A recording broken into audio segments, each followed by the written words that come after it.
Auzu billahi minash shaitanir rajim. Bismillahir rahmanir rahim. So now we are going to revise the previous lessons of module 1 so that we may get to know about the next lessons.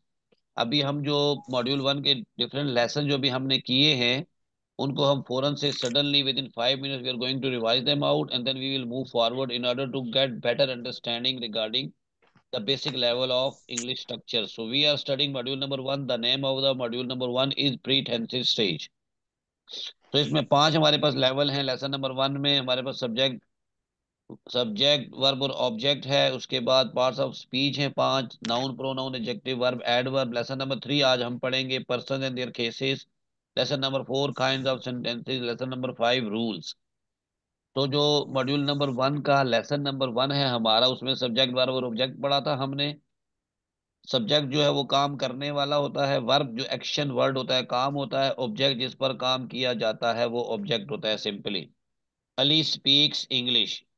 अब इसमें अली जो है काम करने वाला subject है, speaks बोलना जो है ये वर्ब है, इंग्लिश जो इस पे काम हो रहा है ये एक ऑब्जेक्ट है जो हमने डिटेल से पढ़ा है। अभी हम बार बार इसको रिवाइज नहीं करेंगे, आगे चलेंगे। Activity we have already done this activity. तो मॉड्यूल नंबर 1 में जो लेसन नंबर 1 के जो क्वेश्चन हैं जो आपने याद करने हैं, ये मैंने सब लोगों से सुनने हैं कि सब्जेक्ट क्या होता है, वर्ब क्या होता है। जैसे मैंने बताया सब्जेक्ट काम करने वाला, वर्ब जो काम होता है, ऑब्जेक्ट जो होता है वो जिस पर काम किया जाए। एडिशनल फ्रेज एक हमने एक्स्ट्रा चीज इसमें पढ़ी है कि एडिशनल फ्रेज क्या होता है कि समटाइम्स ऑब्जेक्ट की जगह पर कुछ ऐसा वर्ड लगा होता है जिस पर काम नहीं हो रहा होता, तो लोग उसको ऑब्जेक्ट कह देते हैं। वो ऑब्जेक्ट नहीं होता, वो एडिशनल फ्रेज होता है। Just like he goes to school.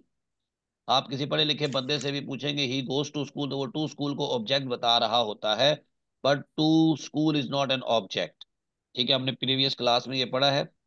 ये सवाल आपको याद होने चाहिए। Module number 1 pre stage. Lesson number 2 में सिंपल पार्ट्स ऑफ स्पीच में हमने पढ़ा नेम, हमने पढ़ा noun pronoun adjective verb adverb. Noun में हमने कल क्या पढ़ा था, 3 चीजों के नाम बेसिक से हम पढ़ रहे हैं। Name of person, name of place, name of thing. Okay, जिनके जो नाम के लिए जो वर्ड यूज होंगे वो नाउन होंगे। देन वी स्टडी प्रोनाउन, जो नाउन की जगह पे यूज हो। कल हमने पढ़ा था 7 हमारे पास ऐसे फिलहाल हम देख रहे हैं जो 7 हमारे पास क्या है, प्रोनाउन है। फर्स्ट हमने किया था किससे, आई, वी और यू, ये पहले 3 होंगे, फिर उसके बाद 4 होंगे, ही, शी, इट और दे। ये टोटल 7 जो है ये प्रोनाउन होंगे जो हमने पढ़े थे।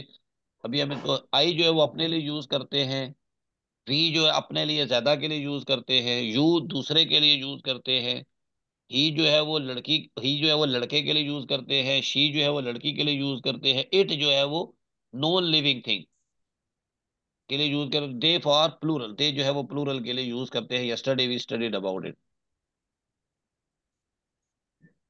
Then adjective.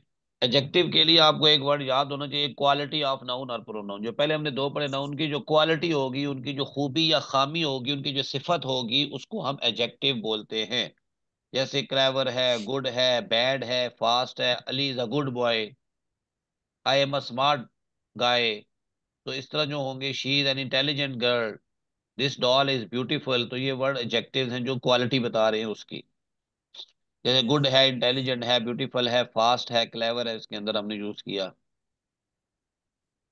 इसके बाद क्या कहते हैं, quality of noun and pronoun के बाद डिग्रीज ऑफ एडजेक्टिव्स होती हैं हमारे पास। डिग्रीज ऑफ एडजेक्टिव, जैसे काइंड्स ऑफ वर्ब्स होते हैं, इस तरह जो एडजेक्टिव की जो किस्में होती हैं, टाइप्स होती हैं, उनको हम कहते हैं डिग्रीज। 3 डिग्री होती है हमारे पास। एक सिंपल पॉजिटिव डिग्री होती है, दूसरी कंपैरेटिव जिसमें 2 लोगों के दरमियान कंपैरिजन किया जाता है, and third one is superlative जिसमें 2 से ज्यादा के दरमियान बात की जाए, 2 से ज्यादा के दरमियान में कंपैरिजन किया जाता है। तीनों पॉइंट्स की definition you need to learn by heart. लगा होने, याद होनी चाहिए आपको। सिंपल डिग्री हमने करा था जो एक पर्सन के लिए यूज होता है, जैसे ये सारे वर्ड हमने यूज किए हैं, ब्यूटीफुल है, पुअर है, गुड है, इंटेलिजेंट है, वाइज है। इसी तरह comparative degree, when we are making comparison with two things, two person, 2 चीजों के दरमियान जब हम कंपैरिजन कर रहे होते हैं तो सेकंड डिग्री लगती है, जिसमें हमने कहा टॉलर है, देखें, बेटर है, मोर फ्लुएंट है, मोर चार्मिंग है, मोर इंटेलिजेंट। ये आ गया हमारा। फिर सुपरलेटिव डिग्री 2 से ज्यादा के लिए, थर्ड डिग्री जिसको आप बोलते हैं, कंपैरिजन करते हैं। The most beautiful, the cheapest, the kindest, the bravest, the boldest. ये हो जाएगा हमारा सुपरलेटिव डिग्री। उसके बाद सिलिबल हमने पढ़ा था। सिबल, सिलिबल मीन लफ्ज के हिस्से। सिलिबल मीन लफ्ज के हिस्से। अगर एक लफ्ज को बोला जाए तो उसके डिफरेंट हिस्से, टुकड़े बनते हैं, लफ्ज के हिस्से या लफ्ज के टुकड़े, तो उसको कहते हैं सिलिबल। जैसे हमारे पास वन सिलेबल वर्ड, एक वन सिलेबल वर्ड मीन एक ऐसा वर्ड जो एक ही दफा में बोला जाए। स्मॉल, टॉल, बिग, वाइज, एक दफा में बोला, उसको कहते हैं one syllable word. Two syllable word ऐसा लफ्ज जिसके दो टुकड़े हो जाए, जैसे हमने लिखा perfect, perfect, joyful, pleasant, careful, peaceful. तो दो सिलेबल वर्ड वाले भी हमारे पास लफ्ज होते हैं। मोर देन टू सिलेबल, दो से ज्यादा सिलेबल वाले वर्ड भी होते हैं। Intelligent, beautiful, delicate. तो ये वर्ड होते हैं सिलेबल, होते हैं लफ्ज के हिस्से। फिर हमने यहाँ पे पढ़ा सिंपल डिग्री, कंपैरेटिव डिग्री और सुपरलेटिव डिग्री। कि जब हमारे पास जो जो हमारे पास वन सिलेबल वर्ड है, ऐसा लफ्ज जिसका एक ही टुकड़ा होता है, एक ही हिस्सा होता है, उसकी कंपैरेटिव डिग्री बनाने में हम ई आर का इजाफा करते हैं, और सुपरलेटिव डिग्री बनाने में we add E S T. Tall, taller, the tallest. Small, smaller, the smallest. हमने कल यस्टरडे डिटेल के साथ 2-2.5 घंटे लगा के एक हर चीज को पढ़ा। Now we are only revising it. और जो more than one syllable degree होते हैं, उनके कंपैरेटिव में मोर लगता है और सुपरलेटिव में दी मोस्ट लगता है। ये दो चीजें इसमें याद करने वाली हैं डिग्री के अंदर। If you have got any problem I can also discuss these points with you separately, but right now we are just moving forward. Verb, action word. जब भी को आपको कहे वर्ब क्या होता है, आपके माइंड में आना चाहिए एक्शन वर्ड जो होता है, जुमले के अंदर जो एक्शन प्ले कर रहा होता है, उसको वर्ड को हम वर्ब कहते हैं। ठीक हो गया। जैसे यहाँ पे हमने टीच, एक टीच पढ़ाना एक काम है, ईट खाना एक काम है, पार्टिसिपेट बोलना, काम करना, हिस्सा लेना, ये काम है। लाइक पसंद करना, फ्लोज बहना, ये एक सारे काम है। Kind of verb, regular verbs and irregular verbs. Regular verb वो होते हैं जो रूल को फॉलो करते हैं, इररेगुलर वर्ब वो होते हैं जो रूल को फॉलो नहीं करते सिंपली। और इसके अलावा कुछ kind of verbs, transitive verbs और इनट्रांजिटिव वर्ब्स, ये अलग से होते हैं। ट्रांजिटिव वर्ब वो होते हैं जिनको ऑब्जेक्ट की जरूरत होती है, और इनट्रांजिटिव वर्ब वो होते हैं जिनको ऑब्जेक्ट की जरूरत नहीं होती। ये आपको बार बार रिवाइज करके अपने माइंड में चीजें बिठानी पड़ेंगी। Then example, Ali speaks English. Speak के साथ इंग्लिश ऑब्जेक्ट की जरूरत है। प्ले के साथ क्रिकेट। आई स्लीप, अब इसको स्लीप वाले वर्ब को आगे ऑब्जेक्ट की जरूरत नहीं है। रन्स, ठीक है, रन्स जो भागना। अब यहाँ पे बात लो, अली रन फास्ट में, वो क्या करते हैं, अली सब्जेक्ट कर देते हैं, रन जो है वो वर्ब कर देते हैं, और फास्ट को ऑब्जेक्ट बना देते हैं। ये ऑब्जेक्ट नहीं है यहाँ पे, ये एडिशनल फ्रेज है। ओके।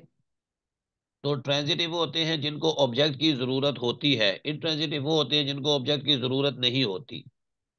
आगे होती है सर, यस।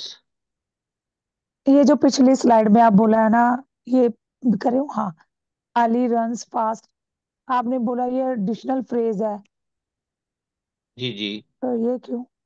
क्यों? देखिए, जो जिस पे काम हो रहा हो वो ऑब्जेक्ट होता है ना। जिस अच्छा। पर काम हो रहा हो वो ऑब्जेक्ट होता है। इस पर काम नहीं हो रहा, अली भाग रहा है, खुद ही भाग रहा है ना, आगे किसी के ऊपर काम तो नहीं कर रहा। ओके। मैं फर्ज मैं कहता हूँ आई एम स्पीकिंग इंग्लिश, मैं बोल रहा हूँ तो इंग्लिश बोल रहा हूँ ना, इंग्लिश के ऊपर काम हो रहा है तो वो ऑब्जेक्ट है ऊपर। आई प्ले क्रिकेट, खेल रहा हूँ किसी, क्रिकेट को खेल रहा हूँ ना, क्रिकेट पर काम हो रहा है। मैं भाग रहा हूँ। ओके। अब सिंपल अगर हम अपनी लैंग्वेज में देखें तो भाग रहा हूँ, अब किसी कोई आगे वर्ब तो नहीं जिसके ऊपर कोई काम परफॉर्म हो रहा हो। ओके। हम्म। ठीक है। नाउ एडवर्ब, वर्ब के बाद Sir, adverb. Yes. sir, just to clarify one thing, yes. here we wouldn't call fast as an adverb here. Adverb है ना, लेकिन एडिशनल फ्रेज में हम सारी चीजों को डाल देंगे ना फिर। अच्छा अच्छा, ठीक हो, एडिशनल फ्रेज में गॉट इट। एडवर्ब भी हो सकता है, एडिशनल फ्रेज में प्रेपोजिशन भी हो सकती है, जैसे इन द मॉर्निंग है। जी।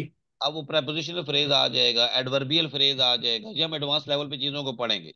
सिंपल जी आप ये सर। समझें इस वक्त कि हमें जो ट्रांजिटिव वर्ब है उसको ऑब्जेक्ट की जरूरत होती है, और यस सर। इंट्रांजिटिव वर्ब को ऑब्जेक्ट की जरूरत नहीं होती। ये दो जुमले आपने याद रखने हैं, बस simple is yes this. Sir. Okay sir. Okay. Adverb, verb के बाद आता है एडवर्ब। एड और वर्ब, देखिए खुद ही बता रहा है कि वर्ब के अंदर कोई चीज ऐड हो रही है। एड वर्ब, यानी कि जो वर्ब की क्वालिटी होगी, वर्ब के बारे में जो चीज जो लफ्ज बताएगा वो एडवर्ब कहलाएगा। क्लियर?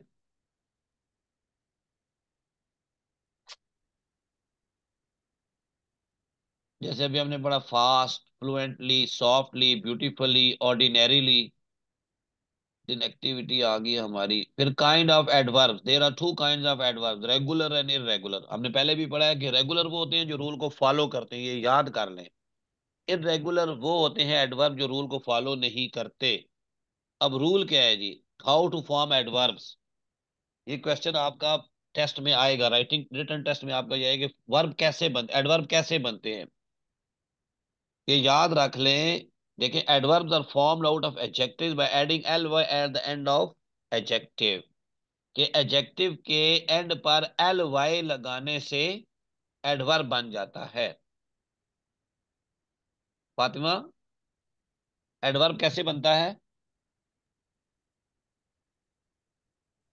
सर एडजेक्टिव के एंड में एल वाई लगाने से। ये बात ठीक है गलत है?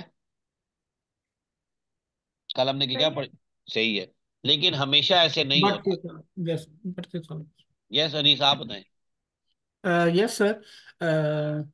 हमें जो एडवर्ब है वो एडजेक्टिव के साथ एल वाई लगाने से फॉर्म होते हैं, but this rule will not always be followed.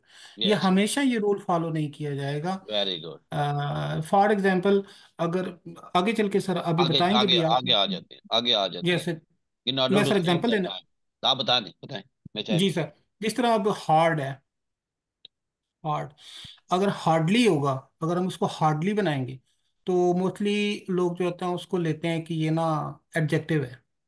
Adverb है, हालांकि वो एडजेक्टिव, हालांकि बहुत से लोग सॉरी लेते हैं सॉरी एडवर्ब है। सॉरी, वो एडजेक्टिव है सर, एडवर्ब हार्डली। हार्डली आपने बताया था सर, हार्डली जो है वो एडजेक्टिव में आएगा। लोग इसको एडवर्ब समझते हैं एलवाई की वजह से। लोग उसको एडवर्ब समझते हैं, yes sir. Okay okay, thank you sir very मेरा मच। पीछे एडजेक्टिव का एक क्वेश्चन था। जी जी, पूछे पूछे।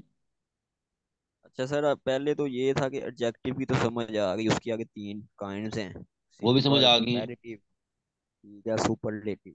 वेरी गुड जब वेरी हमने एडजेक्टिव लगाना है, पहले तो अब हमने पहले सेंटेंस देखना कि वो कंपैरेटिव में लग रहा है या सुपरलेटिव में लग रहा है या सिंपल में लग रहा है, ऐसा ही है। गुड। यस, फिर जब हमने एडजेक्टिव लगाना तो फिर एडजेक्टिव को हमने देख उसके साथ जोड़ना है सिलेबल के साथ कि ये कितने सिलेबल है। भी फिलहाल आप उसको छोड़ दें, अभी आपने सिर्फ और सिर्फ एडजेक्टिव को लगाने की प्रैक्टिस करनी है। सर वो तो ठीक है, लेकिन आगे जो आ रहा है एडजेक्टिव विद सिलेबल जो आ रहा है, उसमें यही है ना कि हम एडजेक्टिव को देखेंगे, ठीक है, वो कितने सिलेबल है, तो फिर उसका मुआवजा करेंगे ना कि ये सिंपल, कंपैरेटिव या सुपरलेटिव कौन सी लगानी है, ऐसा ही देखिए, है। नहीं नहीं, अभी सुने गौर से मेरी बात सुने। अब मेरी कंपैरेटिव और एक एग्जांपल्स सुपरलेटिव। काइंडली पहले ले लें। जी जी।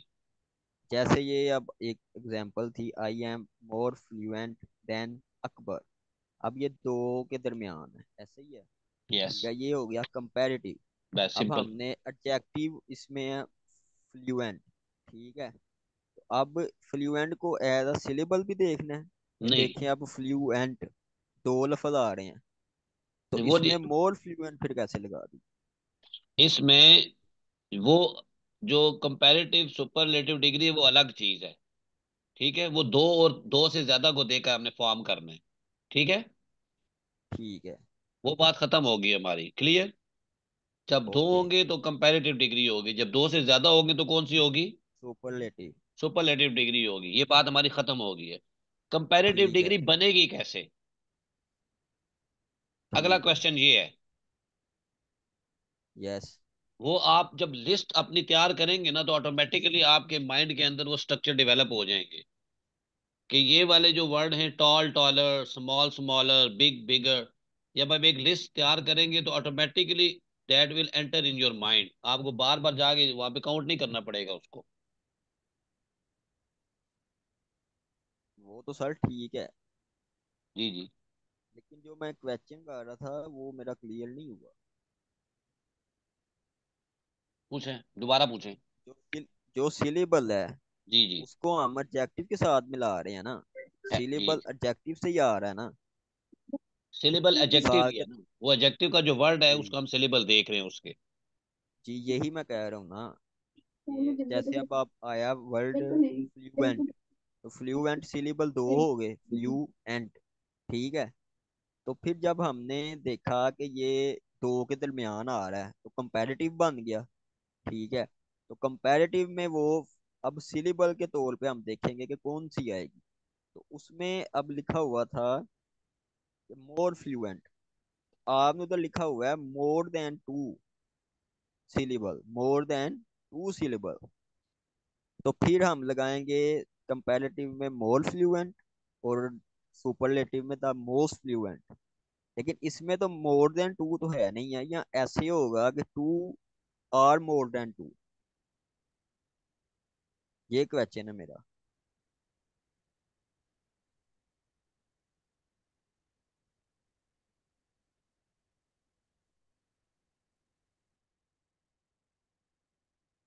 सर वो आप स्लाइड में गौर कीजिएगा ना, जी जी, आ मैं गए आ उससे गए। कंफ्यूज था। तो वो फिर मैंने बाद में देखा कि शायद टू, अगर तो two and more than two syllable है तो यस फिर यस। तो ठीक है। तो अगर तो आपने लिखा हुआ है मोर देन टू सिलेबल, फिर ये रॉन्ग है। ठीक, आप बिल्कुल ठीक कह रहे हैं, बिल्कुल आप जो कह रहे हैं वो बिल्कुल ठीक कह रहे हैं। वो जब एक से ज्यादा सिलेबल जब भी होंगे।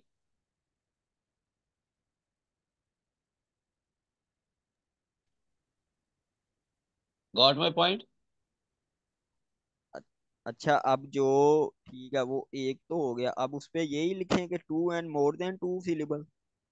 लिखे ये, आप इसको समझें बेसिकली ना, कि जब आपका वन सिलेबल वर्ड है ना, जी ठीक है, ठीक तो है। उसमें आपने ई और ई एस टी लगाना है। जी ठीक है। ठीक है, और जो अब मोर वन से ज्यादा जितने भी आगे आएंगे उसके टुकड़े बनेंगे, उस सब के साथ ठीक, आपने मोर और द मोस्ट लगाना है। चलें ठीक है, अब क्लियर। क्लियर है। ठीक है, जब हमने एडजेक्टिव लगाना है, फर्स्ट ऑफ ऑल तो देखना ये सिंपल है, कंपैरेटिव है या सुपरलेटिव है, ठीक है, वैसे इनका बिल्कुल। मुवाजना कितनों में है, ठीक है। बिल्कुल। तो फिर हमने सिलेबल को, सिलेबल पे फोकस करना है, ठीक है। वो फिर जितने होंगे उस हिसाब से फिर हम वो लगा दें। ये तो बेसिक लेवल पे अब आप कर रहे हैं, एडवांस लेवल पे आपको अगर जरूरत मैं अब चाहूँ, नहीं पड़ेगी। अगर मैं इसे अब यही फिक्रे को मैं बनाना चाहूँ सुपरलेटिव में, तो मैं ये कह सकता हूँ I am the most fluent than Ali and Raza. More fluent, yes, in the class कर लें सिंपल। नहीं, मतलब कि मैंने ये बनाया ना, I am the most fluent than Ali and Raza, मतलब कि दो से ज्यादा की बात हो रही है, मैं, अली, रजा। या आप इसको करेक्ट कर दें। देखें अब जब। हमने तीन, दो से ज्यादा की बात करनी है जी सुपरलेटिव के लिए। जी। जी ठीक तो है। सुपरलेटिव, जैसे अब मैंने ये बनाया ना फिक्रा, I am the most fluent than Ali and Raza. ठीक है, सही है, दो से ज्यादा है तो ठीक है, बिल्कुल ठीक है। जी जी ठीक ओके। है, यही मैंने कन्फर्म। ओके, शुक्रिया। जी ठीक है, अब आप नेक्स्ट कीजिए। Okay okay, no worries. ये भी हमने कर लिए। देखिए, हमने कल पढ़े थे रेगुलर एडवर्ब्स और रेगुलर इरेगुलर। रेगुलर में जैसे जिनके एंड पे एल वाई लगेगा वो रेगुलर होंगे। क्विक से क्विकली, स्लो से स्लोली, सॉफ्ट से सॉफ्टली, ब्रिस्क से ब्रिस्कली, ये एक रूल को फॉलो कर रहे हैं, एल वाई इनके एंड पर आ रहा है। इसी तरह देखिए, गुड इरेगुलर कौन से, जो एल वाई वाले रूल को फॉलो नहीं करेंगे। गुड से वेल बन जाता है, ये आपको याद करना पड़ेगा। गुड का एडवर्ब गुड एडजेक्टिव है, और वर्ब और एडवर्ब उसका वेल है। फास्ट एडजेक्टिव में भी फास्ट है और एडवर्ब में भी फास्ट ही रहेगा। लोग इसको फास्टली कर देते हैं जिसकी वजह से वो गलत हो जाता है। हार्ड, हार्ड में भी एडजेक्टिव है और एडवर्ब में भी हार्ड ही है। एडजेक्टिव में भी हार्ड है, एडवर्ब में भी हार्ड है, लोग इसको हार्डली कर देते हैं, वो भी गलत है। लेट का लेटली नहीं होगा, लेट का भी लेट ही रहेगा एडवर्ब। अर्ली का अर्ली रहेगा, डेली का डेली रहेगा। रोंग का रोंग ही रहेगा, रोंग ली नहीं बनेगा, जो रोंगली यूज करेगा वो गलत होगा। स्ट्रेट का स्ट्रेट ही रहेगा, स्ट्रेट ली नहीं होगा, स्ट्रेट ही रहेगा। तो ये वो है जो इररेगुलर एडवर्ब्स हैं। अब हमने तीन वर्ड ऐसे पढ़े थे जो लगते तो एडवर्ब है लेकिन होते वो एडजेक्टिव है। हार्डली, एल वाई लगने से हम समझते हैं कि शायद ये कोई एडवर्ब है, लेकिन ये एडवर्ब नहीं है, ये एक एडजेक्टिव है। इसी तरह lately, recently, lately L Y लगने से हमें ये लगता है कि it is also an adverb, लेकिन it is not an adverb, it is basically an adjective. इसी तरह फ्रेंडली, एल वाई ली लगने से we understand that might be it would be an, it would be an adverb, लेकिन ये adverb नहीं है, ये एक एडजेक्टिव है। अच्छा, ये क्वेश्चन जो है that you need to remember in, what is noun, के नाउन क्या है, व्हाट इज प्रोनाउन, प्रोनाउन क्या है, व्हाट इज एडजेक्टिव, एडजेक्टिव क्या है, what are the three degrees of adjective, degrees क्या है, व्हाट इज सिलेबल, सिलेबल क्या है, how to form comparative and superlative degrees of adjective. कि जैसे अभी हमने पढ़ा कि सुपरलेटिव डिग्री और और वो कंपैरेटिव डिग्री कैसे बनाते हैं। What is verb, action word होता है। Name of the kinds of verbs जो हमने पढ़ी है, रेगुलर इररेगुलर पढ़ी है हमने, और ट्रांजिटिव और इंट्रांजिटिव पढ़ी है। व्हाट इज एडवर्ब अभी हमने पढ़ा है। Name the kind of adverbs, regular regular हमने पढ़े हैं। हाउ टू फॉर्म एडवर्ब अभी हमने पढ़ा है, और अभी हमने पढ़ा है what are the irregular verb. तो हमने जो इररेगुलर वर्ब की लिस्ट अभी शेयर की है वो आपने बतानी है, याद करनी है। तो yesterday we completed all these tasks, so any confusion, अभी कोई question है तो you can ask me right now. We have got two to 3 minutes right now with us, so if you have got any question you can ask me right now. After that we will start again the next lesson, two lessons. Clear है? Yes, sir. My side is all things clear. अभी आपने करना है कि जो पिछली 3 videos मैंने आपके साथ शेयर की हैं, उन तीनों वीडियोस के जब तक नोट्स बना के आपके अपनी डायरी के ऊपर सेव नहीं होंगे तब तक आपको आगे चीजें समझ नहीं आएंगी। तो try to complete those task in next 1-2 days so that we may move forward. और ये जो हर लेसन के एंड पे क्वेश्चन है, ये फिंगर टिप्स पे आपके होने ही चाहिए। वीक में किसी भी दिन मैं कॉल पे या किसी भी तरह आपसे रब्ता करके ये सुनूंगा सारे के सारे। Yes, sir. Inshallah. Okay, is it clear to all of you? Yes sir. Okay, now अभी मैं इस क्लास को, I am going to adjourn this class right now, and you have to rejoin after 2 to 3 minutes, okay, so that I may save the recording for all of you. Okay, so see you soon, inshallah, within no time. So thank you for bearing me, thank you for living with me and giving me your special time. Inshallah, this journey will become a great journey for all of you. Inshallah, sir. Inshallah.